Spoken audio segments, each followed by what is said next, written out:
Gratitude and Greatness is a production of Recursive Delete Audio Visual. Even with all I know and have learned deep diving into grief, it can still be hard showing up for loved ones who are grieving. So I'm really excited to have discovered Grief Warrior. Sending a Grief Warrior box is a way that friends and loved ones can say, "I'm thinking of you," and acknowledging your grief. Each box has thoughtfully chosen items, including a journal, anxiety relief essential oil, and so much more. My favorites are the In Mourning badge, letting others know you're in pain without having to say so, and the Ways to Help notepad, which simplifies asking for help with tasks like laundry or errands without feeling weird for asking for help. The Grief Warrior box provides healing and comfort, and most importantly, it's a communication from you. Head over to agriefwarrior.com and enter GGG20 for 20% off your purchase of a Grief Warrior box. Check our show notes for more info on Grief Warrior.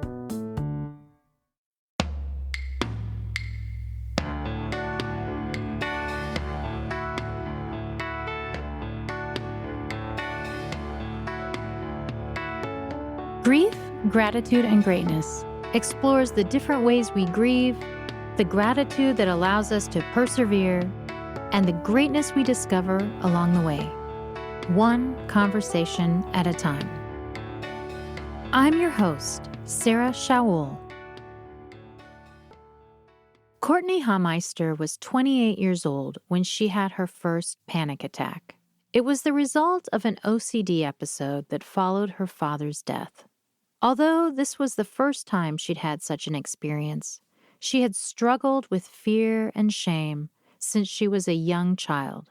For much of her life, she played it safe rather than engage in activities that could trigger her anxiety. When she was 8 years old, she climbed up to the high dive at a community pool, walked to the end of the diving board, and froze. Her anxiety grew as the other kids cajoled her to jump. In the end, she climbed back down to the groans of the kids who had been waiting in line behind her. It was from this experience that she recognized she was not a risk taker. Courtney recently released a fun tell-all book, confronting her fears by stepping outside her comfort zone. Her book, Okay Fine, Whatever, channels the same brash sense of humor she displayed as a host and head writer for the nationally syndicated radio show Livewire. Courtney is a very funny person, and her escapades make for a light-hearted vacation read. But her book is not free of difficult and emotional subject matter. Courtney's father was an accomplished physician who struggled with bipolar disorder. In the early pages of her book, Courtney reveals that her father intentionally ended his life.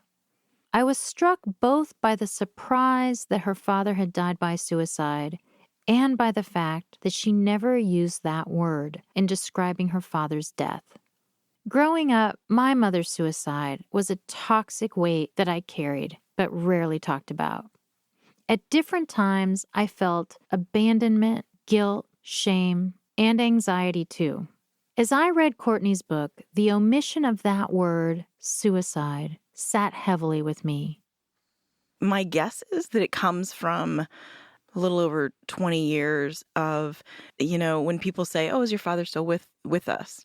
I'm one of those people who actually says it. There are people who have lost someone to suicide who, if someone asks, they're just like, "Oh, he passed away, and might have another explanation." Oh, But yeah. I'm one of the people. I'm one of the people who I will say it, but I try to. I think I very, very seldom say he committed suicide. I say that he ended his own life. Sometimes I explain the exact way, like he was a physician, so he knew the pill that he could take to stop his heart within a few seconds, and he took it. And so, I think that it's just. You probably know this, right? You know that as soon as you mention it, the conversation's going to take a turn. Yeah, I mean, totally. it's just if no matter the situation that you're in, that it's just gonna kind of, you don't want to bring people down, but at the same time, I don't want to lie, and I also don't want to contribute to the stigma of suicide. Right. My father fought You know, he struggled with that disease for his whole life. He was 55, and he was so accomplished. You know, he went on 2 tours in Vietnam. He graduated from West Point, then became, you know, at 33, he went to med school and became a doctor. He was a family physician, and so he actually managed to do all of those things with this struggling with this disease that was, you know, bipolar disorder is really one of the most dangerous mental illnesses out there, I think, maybe besides schizophrenia, just because of the manic episodes, right? Because you think that you feel amazing and you stop taking your meds, and that's when it gets really dangerous. So I'm not ashamed of what happened with my dad. But I do think it's such a showstopper. I mean, like you said, you say that word and it's like, dun, dun, dun. Well, and especially in a book that I think it's a humorous memoir, right? I'm a humor writer. Right. And I've been, you know, I wrote a couple hundred essays for Livewire that were always humorous, but so trying to figure out that balance for a book is, you know, as you know, there were chapters that were a little heavier, right? You know, and there were moments that were a little heavier, but you've got to figure out a way to have that balance where you don't want to take people too far down so that they can't come back up again. Totally. Or that it feels incongruous, right? Like it's just like, or that it's just like, this doesn't belong in this book. This, oh my God, you know?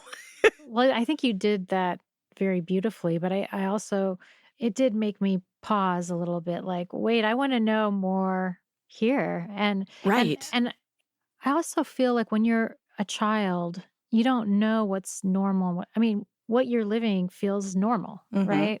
I'm wondering at what point you started to recognize what was happening with your dad. I know in the book you said he was sort of removed from the rest of the family in a way. Yeah. I mean, some of it was just simply because he wasn't there. He went on 2 tours in Vietnam, and then he was at med school, and, you know, he had a residency. So he just wasn't around, like physically he wasn't around. Right. So he was distanced literally from the family. But the time, and you know, you as a kid, you notice things that you don't think that your parents necessarily know that you notice. But my mother did an exceptional job of hiding this. Yeah. And I think that it took a tremendous toll on her. My father didn't want her to tell anyone what was going on with him. So he would have a manic episode, and, you know, friends would ask, and she would be like, yeah, you gotta ask Pete. I'm sorry. You know, you gotta ask him. And he was definitely diagnosed at a point where your mom knew what was going on, or was there guesswork at all? He was actually diagnosed at West Point, and they met when he was at West Point. So I don't know, actually. I've never asked my mother when he revealed his bipolar disorder to her, and I actually don't even know if he was diagnosed as bipolar, because it was 1962 when he was diagnosed. So I'm not even sure if they called it that then, right? But they knew that he had a mental illness. And he was still allowed to fight. Yes. Yeah.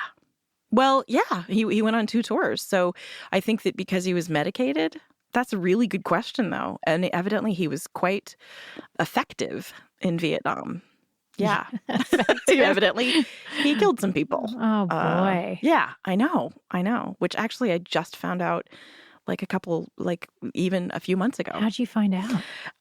He had told me that he was just an advisor, to the troops, somehow. And I know it's odd, but I never really delved that far into it. And then we were at dinner with my family, and I think someone asked about it, and my brother said, and I responded, oh, he was just an advisor. He really was sitting at a desk. And my brother just looked at me and said, are you insane? Like, he has medals, you know, to prove. And I've seen the medals, but I don't know if you win medals for paper pushing. That's amazing, you know. So that's a whole other story that I could tell. And I mean, it was interesting that you said I wanted to know more about this. And when you're writing, you know, this book is sort of about a year in my life, and so there were choices that I had to make. You know, Yeah. But of course, you know, people are going to want to know more. But in terms of when I kind of realized it, it was when my father was hospitalized. I was 9, and he was hospitalized, and I remember visiting him in the hospital. I didn't realize that it was something that we were supposed to be ashamed of until I saw him, and I saw how ashamed he was. We were sitting at a picnic table outside, and I could see the way that he held his body. I was like, oh, this is bad. Like, he's because I just thought he was sick. I was told he was sick. Right. But this is a different kind of sick that you're supposed to be ashamed of.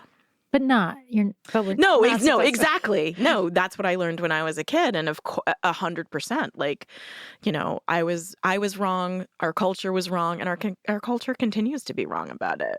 Yeah. Yeah. So we really haven't come that far. Or have we? I believe that we absolutely have. Like, I think that that was back in like 76, I think. Yeah. And absolutely. I mean, it's great. I think there are famous people who discuss their mental illness, their struggles with anxiety and depression. But it's always everyone's always like, oh, you're so brave. And no one's like, oh, I broke my leg. And oh, you're so brave to wear that cast and just let everybody know that you broke it. Like, I never thought of it like that. But yeah, it's oh, she's so brave to tell people she has cancer. Holy crap. It's just So I think that we have come a long way. And I think the more people who struggle with it and are honest about it, and I think that right now, anxiety is having a moment, unquestionably. With what's going on in the world, significantly more people are struggling at least with situational anxiety, if it's not clinical. So people, I think, are a lot more willing to reveal it and recognize how pervasive it is, which I definitely realized once I wrote my book, and everyone I knew was coming, and saying, "Oh, thanks for writing this. I've been struggling with anxiety for X number of years," and I just thought, how have we never had this conversation?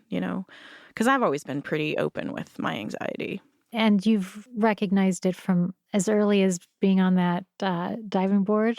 I think it's interesting because it was never as sort of powerful or acute when I was a kid. When I was a kid, I just sort of had this kind of low buzzing. I think it was generalized anxiety for a while, very kind of low buzzing generalized anxiety for the majority of my life, until it was about a year after my father passed away that I had a very acute OCD episode. Once it was out there, I've always been one of those people who just doesn't care what people know about me. I don't know why that is, but yeah, there are a lot of people who were like, I don't understand how you could put this in a book. Grief can be isolating, and community is essential to explore, survive, and heal with grief. I co-facilitate the Pause, Breathe, Restore retreats, where we help people engage and move forward with grief in a safe, supportive, and healing community. Our next grief retreat will be held at the Oregon Coast March 5th through 8th. Information about this retreat can be found at pausebreatherestore.com and in our show notes. In addition to grieving the loss of your dad, you're grieving about your being in the world too, and this anxiety that you were feeling. It was keeping you from doing things. I also had a ton of anxiety connected to relationships, and my sort of fear of rejection. And I think I have tons of grieving around my body and my weight and the amount of time that I've wasted thinking about it and worrying about it and crapping all over myself. And regret is something that I carry with myself everywhere I go. I had tremendous regret about my complicated relationship with my dad. And I think that my anxiety, my grief is is around that regret. My grief is around the lost time. And that and then I think that it's all sort of interwoven, right? It's just like, the anxiety that has stopped me from, I think that we all have like professional jealousy, I think it's with writers, it is just absolutely deadly, like comparisonitis. Oh, good God. Yeah. I mean, it absolutely is. Comparison is the thief of joy, right? I mean, it is an absolute joy thief, right? I mean, I remember a friend who was really upset because her third book in a series was coming out, and it wasn't going to be.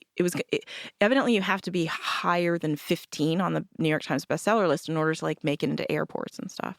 And I just remember I hadn't had a book out yet, and I remember she was really upset, and I remember thinking, why are you complaining? complaining right now. Because it's because it's over number 15, but it's still on the list. Oh my God. And you have a book.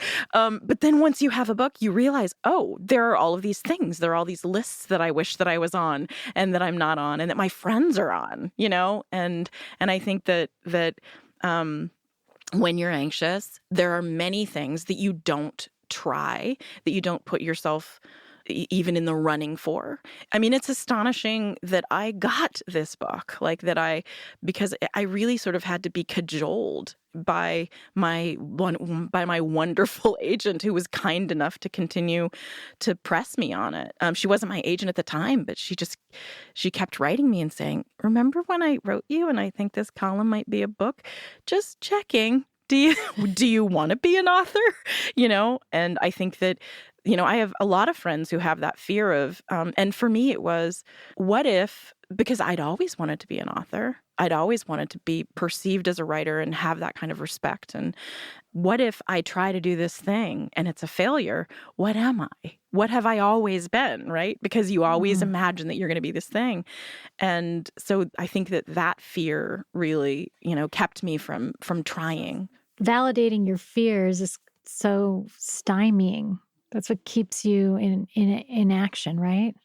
Oh, absolutely. Yeah, I just had this conversation with my son. I said, key to happiness, one of the keys is not to compare yourself to others. He says, that's not possible because I'm competitive and I love being competitive.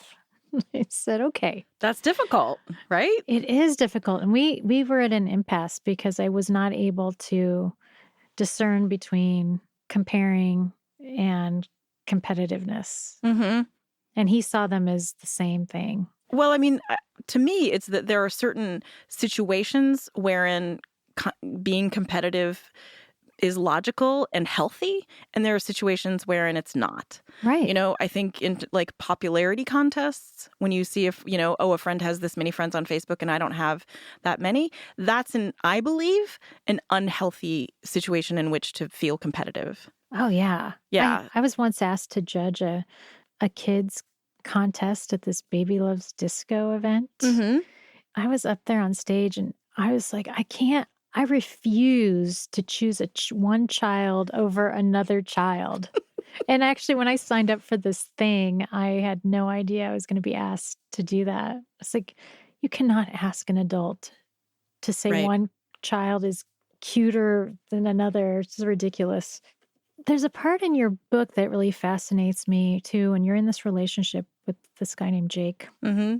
And unfortunately, a real terrible tragedy occurs with somebody very close. I think an employee of his, right? Well, she was sort of like a little sister to him. Yeah. Yeah, So, it was very close. Far more than an employee. The way I read your description of what followed her accident was that his grief came between the two of you in a very big way. I think that we should have ended regardless. She was in a terrible accident, and I think that he had felt so responsible for her. He'd brought her to Oregon to work at his store, and I think that once the accident happened, it was a terrible car accident, and she ended up passing away. But she was in the hospital for a couple of weeks, and he was dealing with the police and the hospital and the insurance, and he sort of took it all on. Even though her parents were around, he was really trying to take everything off of them, so all they could do is just try to help her live. And he had been an extremely affectionate person, and we'd been together for a couple of years at that point, and he would sit as far away from me in a room as possible. And when I touched him, he would, it was as if my hands were electric, and he would pull away. And it was very difficult for me because I was not even close to as close to her as he was. But I was also just struggling with how devastating this was, because she was extremely well loved as a person. She was extraordinary and sweet, and everyone loved her. And it wasn't just that, it was just that I wanted to comfort him. I wanted to help in some way. And it could have been, I've never asked him why. We've spoken in the ensuing years a couple times, and I've never really asked him why that was, and maybe this was a rationalization on my part, but what I imagined was what I saw him doing was just steeling himself and believing that he was the only one who could do all of this. And I just thought being touched, being comforted would break him. And I can see it. I can see that even just the reminder that you can be comforted, that there's vulnerability in it, and there is in our culture this sense that vulnerability isn't okay. And and I think that the moment that he would have admitted to himself that he was breakable, he would have folded in on himself. That was the way that I thought. That was my way of explaining why he didn't want to be comforted. But who knows, I mean, that's the thing. It's just like, you never know how you're going to react in a situation like that. It's horrifying and devastating. And when situations like that arise is when cracks in relationships really reveal themselves, and we literally, I think, broke up in the graveyard, at her funeral. That was the end of it. It was dark. It was dark days. And that was, speaking about chapters that, does this belong in this book? But it really, I think, I was trying to explain where I was coming from a relationship standpoint. I'd been, I think I was 33 when I met him. He was the first person I ever fell in love with. He was my first relationship. He was my first sexual relationship, and that's kind of late for not a Mormon. And so I felt like I kind of needed to explain where I was coming from.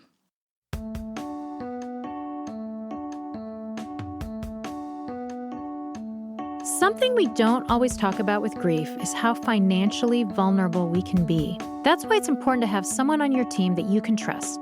My financial planner, Leslie Tyzak at Edward Jones, is that person. She looks at what is important to me when helping with everything from managing budgets, cash flow, and where to invest and save.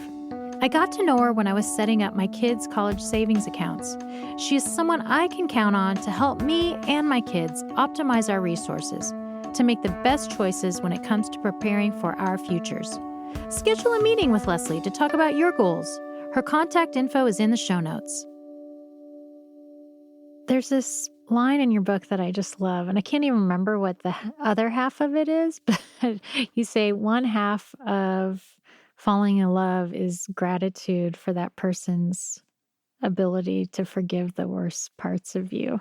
Right. It's like, well, one half of it is falling in love with the best parts of them, and the other half is gratitude for them forgiving the worst parts of you. That's so perfect. Well, I think, and it came after a story about me peeing my pants and on the floor of my boyfriend's kitchen. So it was kind of the first time that he saw my humanity.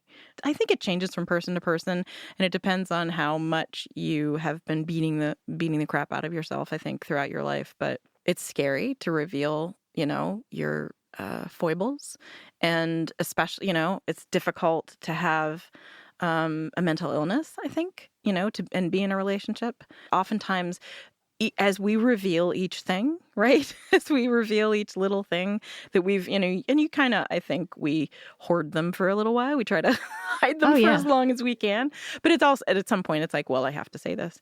And each time you do, and each time that the person responds either like it's nothing or, says that they can accept that, I feel grateful. And I feel closer to them, and it obviously makes you feel more loved by them. And I think that security actually allows you to fall deeper in love with them. So it's just like you feel like you're giving me like a Valentine's Day boost talk or something, or Galentine's Day. If that's what you celebrate, you might celebrate Galentine's Day, which I think is the day before. I don't know, but I think every day's Galentine's Day. Yeah, can we just go with sure, absolutely. It's interesting what you're saying about those hidden. I have this idea or thought of like the more that I keep from revealing these things that, whether I'm embarrassed by them or that hold any kind of stigma, it just increases the toxicity of those things. I feel like so just revealing them is just like, what a relief. Just get that out, and then it doesn't own you, and you just feel like, why the hell was I worrying about that for so long? Well, I think two, it's the response that you get that makes it smaller, right? Like it's this giant snowball in your brain. And generally, we reveal these things to people, friends. I mean, when you reveal them to someone who cares about you, their response is, how often do you hear, "Oh God, that happened last week to me," or "I do that all the time." You know, you were saying that you beat yourself up. Oh yeah, a bunch. I'm really good at it.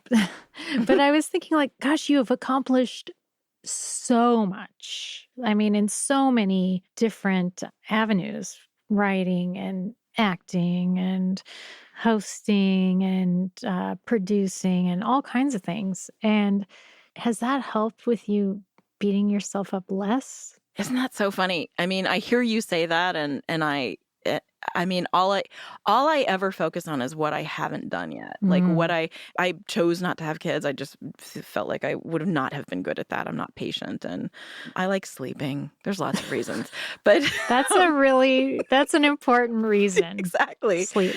So I have this sense that I want to leave something. Like I want to do something and leave the world a better place than it was when I came into it on all this stuff. And it's so funny because I do need to sit down and really give myself credit for what I have done. You know, that's, I think, very much kind of, it was the point of my book, right? Part of the reason that I spent this year doing things that scared me and then writing about it. What I was trying to do was teach my brain that everything was going to be okay, and see also if I could shift those neural pathways, get out of those ruts in my brain that said that everything was going to suck and that everything does suck. There were ways in which that worked a little bit, and there were ways in which it didn't. Getting kind of stuck in that. And I think it just goes back to that comparison thing where, yeah, you know what? You haven't accomplished that thing that your friend accomplished, but just kind of look at the list that you've checked off. You know, it's almost as if we all need to just sort of carry that list around with us, not a to-do list, but a have-done list. Have-done list. That's brilliant. Right. And just be like, this is what you did, you know, and this is what you continue to do, and this is what you're working on. And you cannot compare it because your life has been nothing like theirs. You know, and you also have no idea what their struggles are. That's so true. And I also think this, as humans, well, particularly American humans, believe that we're immortal in a way. So instead of living really in the moment, we tend to be thinking, what's next? What's next? What's next? There's always something better out there. There's always something we're missing out on that we could be doing. And so that causes us to really appreciate what's happening in the now. Right. I think we don't at all. Like as soon as you accomplish something, the next thing you're thinking of is how you get to the next step or how you get to the next level. There's actually not a door there. You know, you're outside right now, right. You know, and you put a door like in this beautiful, like, you know, you were out in the woods and you threw a door in front of you for some weird reason, you know, because your brain's used to doing that. Right. You know, it's extraordinary what your brain gets used to doing, I think. Grief, Gratitude, and Greatness was created by me, Sarah Shaoul, and is a production of Recursive Delete Audiovisual in Portland, Oregon. This episode was produced and edited by Jack Saturn, with music by Samantha Jensen. Subscribe to our show wherever you listen to podcasts. Word of mouth helps us find new listeners, so please leave us a review and let your friends know about us. More information about this episode and how to contact us can be found in our show notes and at griefgratitudegreatness.com. You'll also find links to follow us on Instagram, Patreon, and Facebook. Join us next time. We look forward to sharing more conversations with you.